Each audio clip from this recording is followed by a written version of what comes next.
நான் monthly preparation என்னென்னலாம் பண்ணி வச்சுக்குவேன், என்னென்னலாம் ரெடிமேட் மிக்ஸ் செஞ்சு வச்சுக்குவேன், டைம் சேவிங் டிப்ஸ் இது தான் இந்த வீடியோவில் பார்க்க போகிறோம். இதில் இடியாப்பம் மட்டும் பண்ணலாம், கொழுக்கட்டையும் சேர்த்து பண்ணலாம். ஃபஸ்ட்டு வந்து நான் இடியாப்பம் மாவு வந்து அரைச்சி வச்சுக்குவேன். இதுக்கு வந்து ரேஷன் பச்சரிசி தான் எடுத்திருக்கேன். இது நல்லா வந்து 4-5 டைம் நல்லா வாஷ் பண்ணிக்கணும். இது வந்து வண்டு வைக்காமல் இருக்கிறதுக்காக நம்ம கல்லுப்பு போட்டு நல்லா வாஷ் பண்ணோன்னா அரிசி நல்லா பளிச்சுன்னு வெள்ளையாக இருக்கும், வண்டும் சீக்கிரமாக வைக்காது. ஸோ அதனால் கல்லுப்பு போட்டு ஒரு 4-5 டைம் நல்லா வாஷ் பண்ணி எடுத்துகிட்டு இதை வந்து கரெக்டாக பார்த்திங்கன்னா 3 மணி நேரம், கண்டிப்பாக 3 மணி நேரம் ஊறணும். 3 மணி நேரம் அந்த பச்சரிசியை நல்லா ஊற வச்சுருங்க. ஊற வச்சுட்டு இது வந்து நல்லா தண்ணியெலாம் வடிச்சிட்டு நல்லா வெயிலில் நல்லா காய வைக்கணும். கொஞ்சம் கூட ஈரமே இருக்கக்கூடாது. இந்த மாதிரி நல்லா வெயிலில் காய வச்சுட்டு நீங்கள் வந்து மிஷினில் கொடுத்து நல்லா ஒரு ஃபைனாக அரைச்சி எடுத்துகிட்டு வந்துடுங்க. அரைச்சதுக்கப்புறம் இது வந்து ரொம்ப நாள் வந்து நம்மளுக்கு வண்டு வைக்காமல் இருக்கணும்ல, அதனால் வந்து இந்த மாதிரி வறுத்து வச்சிட்டோன்னா நம்மளுக்கு வந்து வண்டே வைக்காது. நம்ம வந்து கொழுக்கட்டை செஞ்சுக்கலாம், இடியாப்பம் செஞ்சுக்கலாம், நிறையா செய்யலாம். ஸோ இந்த மாதிரி நம்ம வச்சுக்கிட்டோன்னா நம்ம சப்பாத்திலாம் போட்டால் டைம் ஆகும். இந்த மாவு லைட்டாக நம்ம எடுத்துகிட்டு அதை தண்ணி உப்பு போட்டு இடியாப்பம் புரிஞ்சிக்கலாம், கொழுக்கட்டை புரிஞ்சிக்கலாம். ஸோ ஈஸியாக இருக்கும் நம்மளுக்கு பிரேக்ஃபாஸ்ட் டின்னருக்கெலாம் செய்கிறதுக்கு. ஸோ கண்டிப்பாக நான் வந்து மந்த்லி இந்த மாதிரி நான் வந்து வறுத்து வச்சுக்குவேன். இந்த மாதிரி நம்ம கோடு போட்டோன்னா அந்த மாவு வந்து ரெடி ஆயிடுச்சுன்னு அர்த்தம். லைட்டாக மாவு கலர்லாம் சேஞ்ச் ஆகாமல் இந்த மாதிரி ஆறுனதுக்கப்புறம் ஒரு டைம் சலிச்சு வச்சுக்கிறது ஆப்ஷனல் தான். நீங்கள் சலிச்சு வச்சுக்கிட்டால் மாவு கொஞ்சம் நல்லா எல்லாமே ஈக்குவலாக இருக்கும், கொஞ்சம் கூட கட்டியே இல்லாமல் இருக்கும். ஸோ அதனால் இந்த மாதிரி நான் சலிச்சு எடுத்து வச்சுப்பேன் எல்லா மாவையும். ஒரு ஏர்டைட் கண்டெய்னரில் போட்டு வச்சிட்டிங்கன்னா 6 மாதம் வரைக்கும் அப்படியே இருக்கும், எந்த ஒரு பிரச்சனையுமே இல்லை. நீங்கள் குவான்டிட்டியை பொறுத்து எவ்வளோக்குள்ளே ஊற வச்சு அரைக்கிறீங்களோ அவ்வளோக்குள்ளே உங்களுக்கு. நான் வந்து மந்த்லி அரைச்சிப்பேன். மந்த்லி ஒன்ஸ் கண்டிப்பாக வந்து இந்த வேலையை பார்த்துருவேன். ஸோ இந்த மாதிரி வாளியில் ஏர்டைட் கண்டெய்னரில் இது மாதிரி ஸ்டோர் பண்ணி வச்சுருவேன். நெக்ஸ்ட்டு பார்த்திங்கன்னா இதில் வந்து நம்மளுக்கு இடியாப்பம் செய்கிறதுக்கு 2 கப் இடியாப்பம் எடுத்துக்கிட்டேன். நல்லா கொதிக்கிற தண்ணியில் உப்பும் எண்ணெயும் விட்டுட்டு நல்லா மிக்ஸ் பண்ணிக்கிறேன். மிக்ஸ் பண்ணிவிட்டு கொஞ்சம் கொஞ்சமாக தண்ணி ஊற்றிட்டு இந்த மாதிரி நான் அந்த மாவில் வந்து இந்த மாதிரி ஒரு கரண்டி வச்சு நல்லா மிக்ஸ் பண்ணி ஒரு 5 நிமிஷம் அப்படியே விட்டுருங்க, மூடி வச்சுருங்க. மாவு வந்து அதிலே வெந்துடும் நல்லா. ஆனால் தண்ணி வந்து கொதிக்கணும், கண்டிப்பாக கொதிச்சா தான் வந்து மாவு வந்து நல்லா வரும். இடியாப்பம் நம்மளுக்கு புளியறதுக்கு அவ்வளோ ஈஸியாக இருக்கும். இப்போ வந்து கை பொறுக்கிற சூடு வந்தோடனே இந்த மாதிரி நம்ம நல்லா பொரிச்சு எடுத்ததுக்கப்புறம் இந்த மாதிரி உருண்டையாக உருட்டி இடியாப்பக்கல்ல லைட்டாக எண்ணெய் அப்ளை பண்ணிவிட்டு நம்ம இடியாப்பம் புழிஞ்சு வச்சிட்டோம்னா சூப்பரான இடியாப்பம் ரெடி ஆகிடும். இது நமக்கு செய்கிறது ஈஸி. மாவு மட்டும் ரெடி ஆகிடுச்சுன்னா டக்குன்னு நம்ம காலையில் வந்து இடியாப்பமும் செஞ்சிடலாம். இதுக்கு வந்து தேங்காய் பால், தேங்காய் சட்னி எது வேணாலும் சூப்பராக இருக்கும். மட்டன் குழம்புலாம் செம்மையாக இருக்கும் இதோட காம்போ. ஸோ டக்குன்னு பண்ணிடலாம். இடியாப்பம் புளிகிற நேரத்தில் நம்ம சப்பாத்தி செய்கிறதோட நம்மளுக்கு இடியாப்பம் இந்த மாதிரி புளிகிறது ரொம்பவே ஈஸியாக இருக்கும். இட்லி கொப்பரையில் தண்ணி நல்லா வெந்ததுக்கப்புறம் ஒரு 2 மினிட்ஸ் டக்குன்னு ரெடி ஆகிடும். நீங்கள் ஒரு தட்டை ஊற்றுறதுக்குள்ளே இன்னொரு தட்டு வந்து ரெடி ஆகிடும். ஸோ நம்மளுக்கு எடுக்கிறதுக்கும் ஊற்றுறதுக்கும் கரெக்டாக இருக்கும். ஸோ 10 நிமிஷம் கிச்சனில் நின்னால் ஈஸியாக வேலை முடிஞ்சு நல்லா நூலாக சூப்பராக வரும்.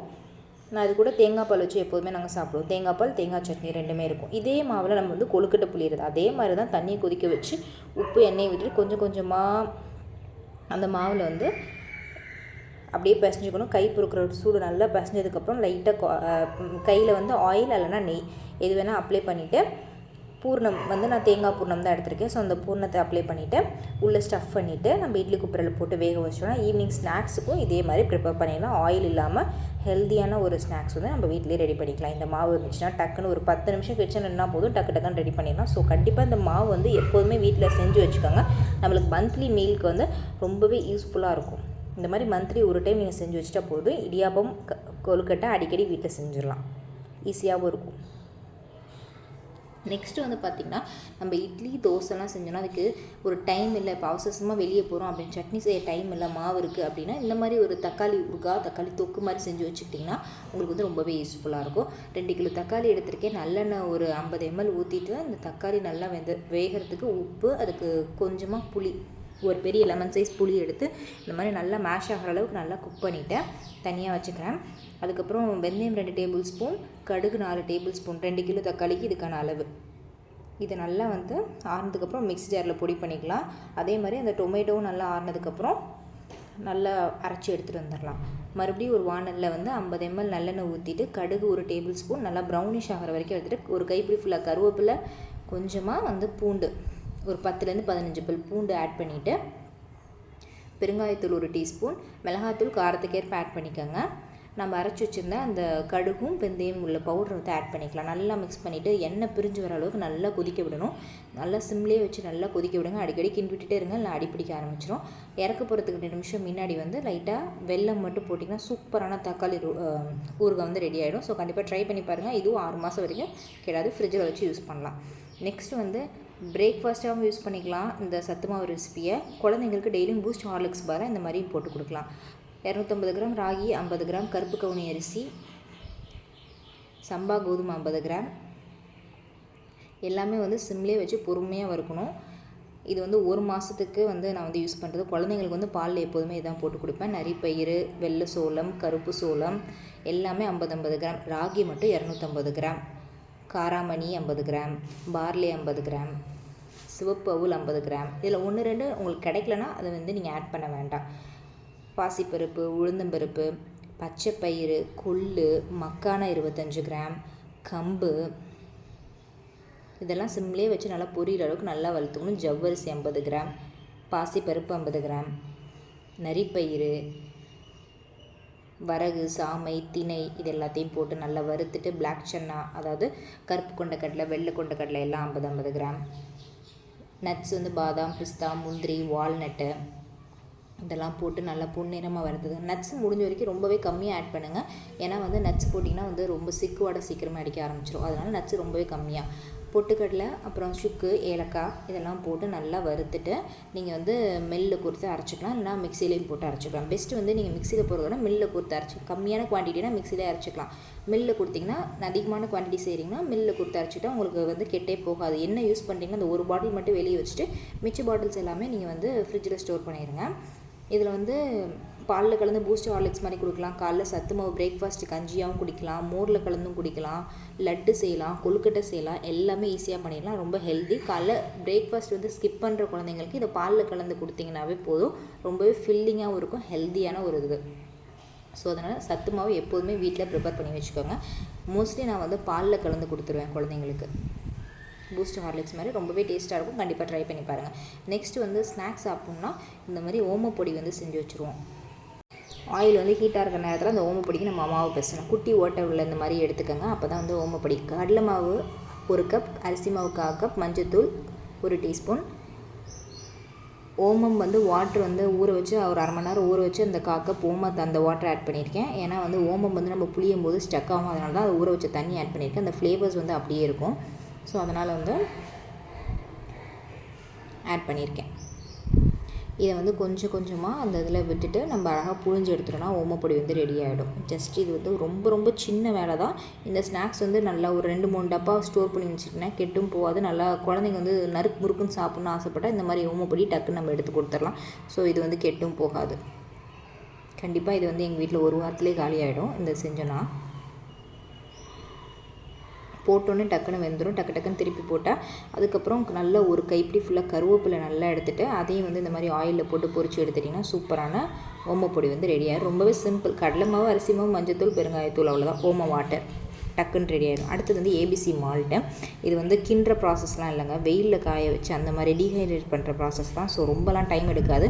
நம்ம கேரட், பீட்ரூட், ஆப்பிள் எல்லாமே ஈக்குவல் குவான்டிட்டியாக எடுத்துக்கிட்டு அதோட தோலை சீவிட்டு நல்லா திருவி வச்சுக்கலாம். நான் ஆப்பிள், கேரட்டு, பீட்ரூட் இந்த 3 காயுமே எடுத்துருக்கேன். ஆப்பிள் வந்து எடுக்கும்போது கண்டிப்பாக அதோட சீட்ஸை வந்து ரிமூவ் பண்ணிடுங்க.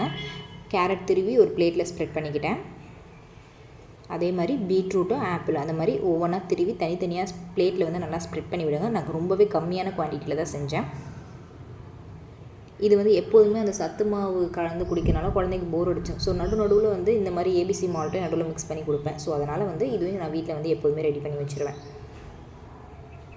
இப்போ கேரட், பீட்ரூட், ஆப்பிள் எல்லாமே. இப்போ வந்து நட்ஸ் வந்து ஆப்ஷனல் தான், நீங்கள் போடுறனா போட்டுக்கலாம். பாதாம், முந்திரி, பிஸ்தா போட்டு நல்லா வறுத்துக்கலாம்.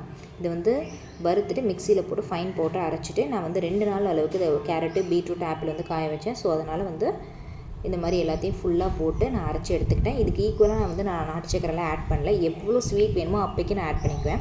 இதை வந்து அப்படியே ஸ்டோர் பண்ணுவேன். டீஹைட்ரேட் பண்ணுறதுனால நம்மளுக்கு வந்து அதோட சத்துக்கள் வந்து அப்படியே இருக்கும். அடுப்பில் போட்டு கிண்டுறதுனால அதோட சத்துக்கள் வந்து போகிற வாய்ப்பு இருக்கும். ஸோ இதில் வந்து கொஞ்சமாக நாட்டு சக்கரை, ஏபிசி மால்ட் 1 டீஸ்பூன் போட்டு ஆட் பண்ணிவிட்டால் சூப்பரான ஏபிசி மால்ட் ரெடி ஆகிடும். குழந்தைங்களுக்கு கொடுத்து பாருங்கள், ரொம்ப ஹெல்த்தி. பெரியவங்க வந்து சின்னவங்க வரைக்கும் எல்லாமே குடிக்கலாம். நெக்ஸ்ட் வந்து மொசரல்லா சீஸ். நம்ம பீஸாலாம் பண்ணால் அதை வந்து கடையில் வாங்கணும். ஸோ அதெல்லாம் அதில் 10 நிமிஷம் வேலை, டக்குன்னு நம்மளே பண்ணிடலாம். பால் நல்லா காய்ச்சி கை பொறுக்கிற சூடு வந்தோன்னா அதில் வினிகர் 1 டேபிள் ஸ்பூன் ஆட் பண்ணி நல்லா மிக்ஸ் பண்ணினா பால் அப்படியே நல்லா ஜவ்வு மாதிரி தெரிய ஆரம்பிக்கும். ரொம்ப ஹீட் பண்ணிடக்கூடாது. கொஞ்சம் கொஞ்சமாக வினிகர் ஒரு 4 டேபிள் ஸ்பூன் வினிகரை கொஞ்சம் கொஞ்சமாக ஆட் பண்ணுங்கள். அங்கே பாருங்கள், அந்த மாதிரி நல்ல ஒரு எலாஸ்டிக் கன்சிஸ்டன்சிக்கு வந்து ரொம்ப கொதிச்சிச்சுன்னா பால் வந்து பன்னீர் ஆயிரும். ஸோ அதனால் சிம்லேயே வச்சுட்டு கை பொறுக்கிற சூடு வந்தோன்னா டக்குன்னு ஆஃப் பண்ணிடணும். இந்த அளவு கிடச்சிச்சு. ஸோ நல்லா வந்து நம்ம வந்து இந்த மாதிரி புழிஞ்சாச்சு. புழிஞ்சிட்டு இந்த தண்ணி வந்து மறுபடியும் லைட்டாக ஹீட் பண்ணிவிட்டு அதில் கொஞ்சம் உப்பு போட்டு மறுபடியும் இதை வந்து 2-3 டைம் நல்லா அலசி புழிஞ்சு மறுபடியும் வச்சுக்கணும். ஏன்னா அதில் வந்து லைட்டாக அந்த உப்போட இது வந்து ஏறணும். ரொம்பவும் சூடாகக்கூட கை பொறுக்கிற சூடு தான் அதில் வந்து இந்த மொசரல்லா சீஸ் செய்கிறதுக்கு. அதுக்கப்புறம் ஒரு சில் வாட்டர் எடுத்துக்கோங்க. நம்ம இந்த ப்ராசஸ் முடிச்சோன்னா டக்குன்னு வந்து அந்த மொசரல்லா சீஸ் வந்து இதில் போட்டு 2-3 டைம் வாஷ் பண்ணி எடுத்து ஒரு ஏர்டைட் கண்டெய்னரில் போட்டு ஃப்ரிட்ஜில் ஸ்டோர் பண்ணிட்டோன்னா மொசரல்லா சீஸ் வந்து ரெடி ஆகிடும். இது வந்து இந்த பீஸா பண்ணுறப்பெல்லாம் ரொம்பவே யூஸ்ஃபுல்லாக இருக்கும். ஸோ இதையும் வந்து நம்ம வந்து ஸ்டோர் பண்ணி வச்சுக்கலாம். ஆனால் ஃப்ரீசரில் தான் வைக்கணும், ஃப்ரிட்ஜில் வைக்கக்கூடாது.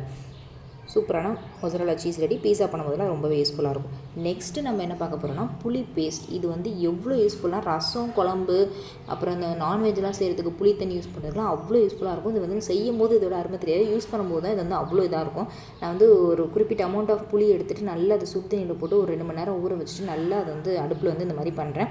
இந்த மாதிரி பண்ணும்போது இந்த புளியில் இருக்க டஸ்ட்டு வந்து மேலால் வரும். அதெல்லாம் நீங்கள் வந்து இந்த மாதிரி எடுத்துடலாம். எடுத்துகிட்டு க்ளீனாக இருந்துச்சுன்னா இந்த ப்ராசஸ் உங்களுக்கு இருக்காது. ஸோ அது வந்து நல்லா இந்த மாதிரி கொதிக்க வச்சுட்டு இந்த மாதிரி ஒரு ஃபில்ட்ரு போட்டு நல்லா ஃபில்ட்ரு பண்ணிடுங்க. இந்த மாதிரி பண்ணும்போது நம்மளுக்கு அந்த இது கொஞ்சம் இருக்கும்ல, அதை வந்து மிக்ஸி ஜாரில் போட்டு மறுபடியும் அதை தண்ணி ஊற்றி நல்லா மிக்ஸ் பண்ணிங்கன்னா 0 வேஸ்டேஜ். ஒரு சொட்டு புளி கூட நம்மளுக்கு வேஸ்ட் ஆகாது. இதை மறுபடியும் அடுப்பில் வச்சு கிண்டிட்டு இது கெட்டு போகாமல் இருக்கும். ஃப்ரிட்ஜில் வைக்க ஃப்ரீசர்லாம் வச்சா கெட்டி ஆயிடும். இந்த கல்லுப்பு போடுறதுனால நம்மளுக்கு வந்து இது கெட்டி ஆகாது. நம்ம இந்த கன்சிஸ்டன்சியில் அப்படியே இருக்கும். ஸோ ஒரு ஏர்டைட் கண்டெய்னரில் போட்டு வச்சிட்டிங்கன்னா புளி பேஸ்ட் வந்து ரெடி ஆகிடும்.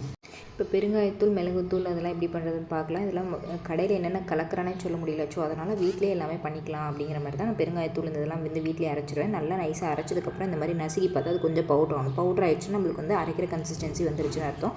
ஸோ சிம்மில் வச்சு இந்த மாதிரி கட்டி பெருங்காயத்தை மிக்சியில் போட்டு நல்லா ஒரு ஃபைன் பவுடர் அரைச்சிட்டு இதை நல்லா ஆறுனதுக்கப்புறம் ஏர்டைட் கண்டெய்னர் போட்டிங்கன்னா பெருங்காயத்தூள் ரெடி. அதே மாதிரி தான் பெப்பரும் நம்மளுக்கு வந்து மிளகுத்தூள் வந்து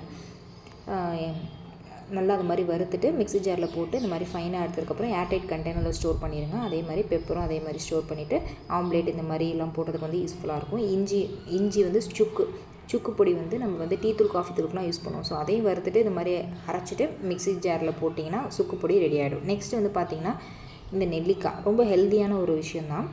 இது வந்து கெட்டு போகாமல் எப்படி பெரிய நெல்லிக்காய் வச்சு இந்த இது செய்கிறதுன்னு பார்க்கலாம். இந்த மாதிரி பெரிய நெல்லிக்காவை நல்லா 2-3 டைம் நல்லா வாஷ் பண்ணிவிட்டு அதை வந்து ஈரம் இல்லாமல் துரைச்சிட்டு இந்த மாதிரி ஃபோக்கை வச்சு நல்லா எல்லா சைடும் குத்திட்டு இட்லி கொப்பரையில் வந்து ஒரு நல்லா தண்ணி கொதிச்சதுக்கப்புறம் ஒரு 2 to 3 months நான் வந்து சக்கரை சேர்க்க போகிறதுல கெட்டு போகாமல் இருக்கணுங்கிறதுக்காக கல்கண்டு தான் எடுத்து இந்த மாதிரி நூல் கல்கண்டு எடுத்து இந்த மாதிரி ஃபைன் பவுடர் அரைச்சி எடுத்து வச்சுக்கிட்டேன். அதை வந்து ஒரு பேனில் 2 டேபிள் ஸ்பூன் வாட்டர் வச்சு கட்டியே கொஞ்சம் கூட இருக்கக்கூடாது, நல்லா மிக்ஸ் பண்ணிக்கலாம். மிக்ஸ் பண்ணிட்டு அதுக்குள்ளே நம்மளுக்கு இந்த இது வெந்துடும். ஸோ வெந்ததுக்கப்புறம் இதை தனியாக அப்படியே கைப்படாமல் எடுத்து வச்சுட்டு இந்த சக்கரை கல்கண்டு ஏற்கனவே பவுடர் பண்ணியிருந்தோம், அதில் வந்து நல்லா வந்து சிம்லேயே வச்சு ரொம்ப நேரம் ஆகும். அது கொஞ்சம் டைம் எடுக்கும். எல்லா சைடும் இந்த பாகு ஈவனாக ஸ்ப்ரெட் ஆகிற மாதிரி அது கலர் சேஞ்ச் ஆகி வர வரைக்கும் நம்ம வந்து இது கொஞ்சம் பரட்டி போட்டுகிட்டே இருக்கணும். அதில் வந்து நல்லா அந்த சாறு ஊழுகி அப்போ தான் அந்த சிரப்லாம் வந்து அதுக்குள்ளே போகும். ஸோ கல்கண்டு யூஸ் பண்ணுறதுனால நம்மளுக்கு வந்து ரொம்ப நாளைக்கு இது வந்து கெட்டே போகாது, டேஸ்ட் நல்லாயிருக்கும். டெய்லியும் காலையில் ஒரு ஸ்வீட் சாப்பிட்ணும் போல் இருந்துச்சுன்னா இது வந்து ட்ரை பண்ணி பாருங்கள். ரொம்பவே ஹெல்த்தியான ஒரு விஷயந்தான் இது வந்து. ஆனால் 1 month வரைக்கும்லாம் அப்படிலாம் இருக்காதுங்க, 2 weeks வரைக்கும் நல்லாயிருக்கும். அடுத்தது வந்து ஹெல்த்தியான ஒரு ட்ரை ஃப்ரூட்ஸ் லட்டு தான். அதுவும் எப்படி பண்ணுறதுன்னு பார்க்கலாம். இது பண்ணி வச்சிட்டோன்னா குழந்தைங்களுக்கு வந்து ஸ்வீட்ஸ்லாம் சாப்பிடணும் போல் இருந்துச்சுன்னா ரொம்ப யூஸ்ஃபுல்லாக இருக்கும். பாதாம், முந்திரி இது எல்லாத்தையும் நல்லா ட்ரை ரோஸ்ட் பண்ணிவிட்டு பிஸ்தா ஒரு 1/2 கப்பு இதை ஃபியூ மினிட்ஸ் நல்லா வந்து ட்ரை ரோஸ்ட் பண்ணிக்கோங்க. நல்லா வறுத்துட்டு ஒரு பவுலுக்கு மாற்றிக்கலாம். அதுக்கப்புறம் நெய்யில் வந்து திராட்சையை வறுத்து எடுத்துக்கிறேன். இது எல்லாத்தையும் நல்லா மிக்ஸ் பண்ணிவிட்டு டேட்ஸ் வந்து 1 கப் எடுத்துகிட்டு அதை வந்து விதையெல்லாம் நீக்கிட்டு யூஸ் பண்ணுறேன். ஸோ அந்த டேட்ஸையும் வந்து நல்லா ஆறட்டும். ஆறுனதுக்கப்புறம் கசகசா 1 டீஸ்பூன். இப்போ நம்ம அரைச்சி வச்சுருந்த ஃபஸ்ட்டு டேட்ஸு அதை வந்து ஒரு டைம் இந்த மாதிரி ஃபுட் ப்ராசஸரில் எல்லாம் மிக்சியில் நீங்கள் எது வேணாலும் போட்டு இது பண்ணிக்கோங்க. அதுக்கப்புறம் நம்ம அரைச்சி வச்சுருந்த நட்ஸு ரொம்பவே குறப்பாக அரைச்சிடக்கூடாது, 1-2 அரைச்சிக்கலாம். இப்போ எல்லாத்தையும் நல்லா மிக்ஸ் பண்ணிட்டு லைட்டாக கையில் வந்து நெய் தடவிட்டு லட்டாகவும் யூஸ் பண்ணலாம். இல்லைனா பர்ஃபி மாதிரி இது மாதிரி ரோல் பண்ணிவிட்டு நைஃப்பில் வந்து கட் பண்ணிக்கலாம். ஃப்ரிட்ஜில் ஒரு 2 நிமிஷம் செட் பண்ணிவிட்டு நீங்கள் கட் பண்ணிட்டீங்கன்னா, இதுக்கு பதிலாக எள்ளு கசகசை தான் போடணும் அவசியம் இல்லை. எள்ளு போட்டால் கசகசை போட்டால் கூட லைட்டாக கசக்கும். நம்ம வந்து எள்ளு இந்த மாதிரி வெள்ளை எள்ளு இந்த மாதிரி மேலே இது மாதிரி போட்டோன்னா உடம்புக்கு ரொம்பவே நல்லது. 1 ஹவர் ஃப்ரிட்ஜில் வச்சு செட் பண்ணிட்டு அப்புறம் கட் பண்ண ஆரம்பிச்சோன்னா ட்ரை ஃப்ரூட்ஸ் வந்து பர்ஃபி இதுவுமே வந்து குழந்தைங்க ஸ்நாக்ஸாக ஹெல்த்தியாக கொடுக்கலாம். ஸோ கண்டிப்பாக ட்ரை பண்ணி பாருங்கள், எப்படி இருந்துச்சுன்னு சொல்லுங்கள். நெக்ஸ்ட் வந்து எள்ளு லட்டு. இதுவுமே ரொம்ப ஹெல்த்தியான ஒரு விஷயம் தான். இதையும் வீட்டில் நம்ம வந்து பண்ணி வச்சோம். குழந்தைங்க ஸ்நாக்ஸ் பாக்ஸ்க்கு எல்லாத்துக்குமே கொடுக்கலாம். கருப்பு எள்ளு 1 கப் நல்லா வந்து அந்த வெடிக்கிற அளவுக்கு நல்லா வறுத்து எடுத்துட்டேன். 1 கப்னா 1/2 கப் வந்து நிலக்கடலை. இதையும் வந்து சிம்மில் வச்சு நல்லா வறுத்து எடுத்துக்கலாம். வறுத்து எடுத்துகிட்டு அந்த ஒரு தோலை வந்து நல்லா நீக்கிடுங்க. கொஞ்சம் கூட தோல் இருக்கக்கூடாது. இப்போ வந்து எள்ளை வந்து பல்ஸ் மோடில் தான் அரைக்கணும். ரொம்பவும் ஃபைனாக அரைச்சிட்டிங்கன்னா அதுலேருந்து எண்ணெய் பிரிஞ்சு வர ஆரம்பிக்கும். ஸோ பல்ஸ் மோடில் போட்டு 2-3 டைம் அரைச்சி இது தனியாக ஒரு பவுல் மாற்றிடலாம். அதுக்கப்புறம் அதே மாதிரி கடலையும் பல்ஸ் மோடில் போட்டு நல்ல ஒரு ஃபைன் பவுடரை அரைச்சிட்டு இப்போ 2த்தையும் மிக்ஸ் பண்ணிவிட்டு வெல்லம் 1-2 எடுத்து வச்சுருக்கேன். உங்களுக்கு 1 கப் வெல்லம் 1 கப் எள்ளு போட்டிங்கன்னா 1 கப் வெல்லம் போட்டிங்கன்னா கரெக்டாக இருக்கும். ஸோ பிடிச்சி அந்த வெல்லத்தை போட்டு நல்லா மிக்ஸ் பண்ணிவிட்டு உருண்டை பிடிச்சிங்கன்னா ஹெல்த்தியான எள்ளு லட்டு ரெடி. இது எல்லாமே என்னடா ஹெல்த்தியாகவே பார்க்குறோம். ஸோ வேறு மாதிரி ஏதாச்சும் செய்யணும் அப்படிங்கிறதுக்காக ஸோ குழந்தைங்க சாக்லேட் கேட்குங்க. ஸோ அதையே நம்ம போய் கடையில் வாங்கணும், அதையும் வீட்லேயே பண்ணிடலாம்னு சொல்லிட்டு டார்க் சாக்லேட்ஸ் மட்டும் இருந்தால் போதும். ஜஸ்ட் அதை மெல்ட் பண்ணி அந்த மோடில் ஊற்றிட்டோன்னா டக்குன்னு நம்மளுக்கு வந்து சாக்லேட்டும் ரெடி ஆகிடும். ஸோ எல்லாமே பண்ணிடலாம், ஆனால் அதுக்காக டைம் தான் நம்ம எடுத்துக்கணும். ஸோ இப்போ இருக்க கண்டிஷனில் பார்த்திங்கன்னா நம்ம ஹெல்த்துக்கான டைம் வந்து ஸ்பேஸுங்கிறது ரொம்பவே கம்மியாக இருக்கும். எல்லாமே வந்து வேலைன்னு ஓடிட்டே இருக்கிறதுனால ஸோ இந்த மாதிரி கொஞ்சம் முன்னாடியே நம்ம ப்ரிப்பேர் பண்ணி வச்சிட்டோன்னா ஹெல்த்தியாகவும் சாப்பிடுவோம், கொஞ்சம் நம்மளுக்கு வேலையும் ஈஸியாக இருக்கும். இதெல்லாம் ஒரே நாளில் பண்ண அவசியம் இல்லை. ஒவ்வொரு நாள் ஒவ்வொரு வேலையை பிரித்து டக்குன்னு பண்ணிடலாம். ஸோ குழந்தைங்களும் ஹெல்த்தியாக சாப்பிடுவோம், நம்மளுக்கு ரொம்ப யூஸ்ஃபுல்லாக இருக்கும். டார்க் சாக்லேட்ஸை மெல்ட் பண்ணி அதில் பட்டரும் சர்க்கரையும் ஆட் பண்ணிவிட்டு நட்ஸ் உங்களுக்கு என்ன நட்ஸ் பிடிக்குமோ அந்த நட்ஸ் யூஸ் பண்ணிவிட்டு ஒரு சாக்லேட் மோடில் நல்லா ஆறுனதுக்கப்புறம் போட்டு ஒரு 10 மினிட்ஸ் ஃப்ரிட்ஜில் வச்சு செட் பண்ணிங்கன்னா அவ்வளோதாங்க, வீட்லேயே ஹோம்மேட் சாக்லேட்ஸ் ரெடி ஆகிடும். ஸோ கண்டிப்பாக ட்ரை பண்ணி பாருங்கள். இந்த வீடியோஸ் எல்லாம் பிடிச்சிருந்துச்சுன்னா லைக் பண்ணிக்கோங்க, சப்ஸ்கிரைப் பண்ணிக்கோங்க. இப்போ இன்னும் கொஞ்சம் சாக்லேட்ஸ் மிச்சமாக இருந்துச்சு. ஸோ அதில் என்ன பண்ணேன், ஆப்பிள்ஸ்லாம் கட் பண்ணிவிட்டு டோனட் மாதிரி கட் பண்ணிவிட்டேன். நடுவில் மட்டும் அந்த விதையெல்லாம் நீக்கிட்டேன். அந்த சாக்லேட்ஸ் வந்து இந்த ஆப்பிள் வந்து டிப் பண்ண ஆரம்பிச்சிட்டேன். டிப் பண்ணிவிட்டு அதில் வந்து நான் ஆல்மண்ட்ஸும் சேர்த்துட்டேன். ஏன்னா அந்த ஆப்பிளோட அந்த ஆல்மண்ட்ஸ் வந்து சாப்பிடும்போது நல்ல ஒரு காம்போவாக இருந்துச்சு. டேஸ்ட் குழந்தைங்களுக்கு ரொம்பவே பிடிச்சிச்சு. லைட்டாக அப்படியே இப்படி ஒரு பெரட்டு டிப் பண்ணிவிட்டு 2 நிமிஷம் ஃப்ரீசரில் வச்சு எடுத்துட்டா சூப்பரான ஆப்பிள் டோனட் ரெடி ஆகிடும். ஸோ குழந்தைங்க ஃப்ரூட்ஸும் சாப்பிட்ட மாதிரி இருக்கும், அதுங்களுக்கு பிடிச்ச சாக்லேட்டும் சாப்பிட்ட மாதிரி இருக்கும். ஸோ கண்டிப்பாக ட்ரை பண்ணி பாருங்கள். மேலே டெக்கரேஷனுக்காக லைட்டாக அந்த ஆல்மண்ட்ஸ் கட் பண்ணி வச்சுருந்தால அதை அப்படியே ஸ்ப்ரிங்கிள் பண்ணிவிட்டேன். இதுக்கு முன்னாடி நீங்கள் என்ன நட்ஸ் வேணாலும் போட்டுக்கலாம். அப்புறம் இன்னமும் கொஞ்சம் சாக்லேட்ஸ் மிச்சமாக இருந்துச்சு. மறுபடியும் ஒரே மாதிரி சாப்பிட்டா அவங்களுக்கு போர் அடிச்சோம்ல. ஸோ இங்கே பாருங்கள், டோனட் வந்து சூப்பராக ரெடி ஆயிடுச்சு. ஆப்பிள் டோனட் டேஸ்ட்டும் சூப்பராக இருந்துச்சு. குழந்தைங்க ரொம்பவே விரும்பி சாப்பிட்டாங்க, அவங்களோட ஃபேவரட் ஆயிடுச்சு இது. ஆனால் அடிக்கடி கொடுக்க மாட்டேன், மந்த்லி ஒன்ஸ் தான்.